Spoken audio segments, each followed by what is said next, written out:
So now that we've levelled the bed on your Ender-3, we're going to do the bed tuning so you can get a visual guide of how level the bed is.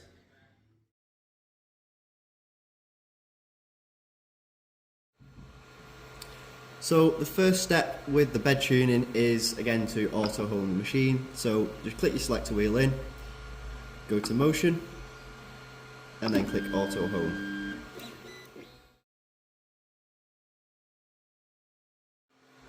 So the next thing we want to do is we want to preheat our machine. So click your selector wheel in, go over to temperature, preheat PLA, and preheat PLA again.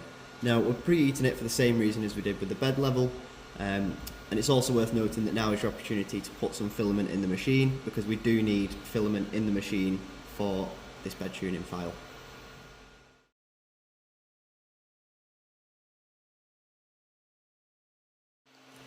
So now that the printer is preheated and it's got filament in it, we're going to actually start the bed tuning print. So to do this, just click your selector wheel in, scroll down to print from card. Now on some firmware this can say print from media, just depends what version of firmware you've got on your printer. So we'll click that in, and we want to scroll down until we see 3D 360 bed tuning. So we want to click that and then click print. So the printer is just going to get to the correct temperatures, and then it will start printing the bed tuning file.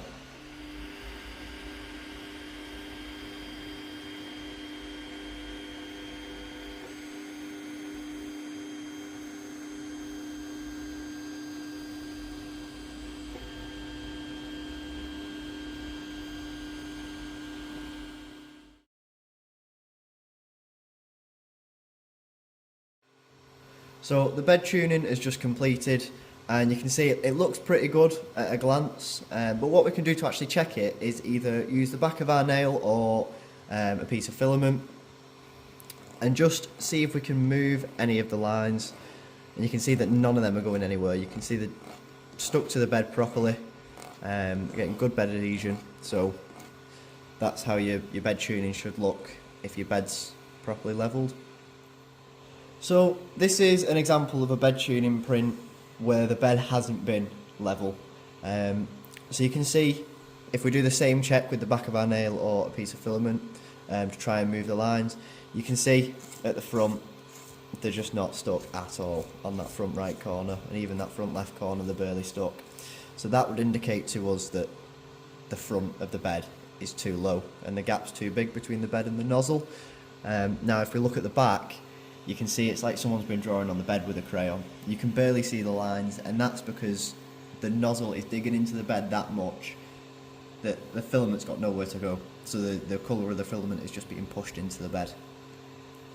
So for that you'd have to lower the back to obviously make that gap a bit bigger so that it can get a perfect amount of squish on the filament.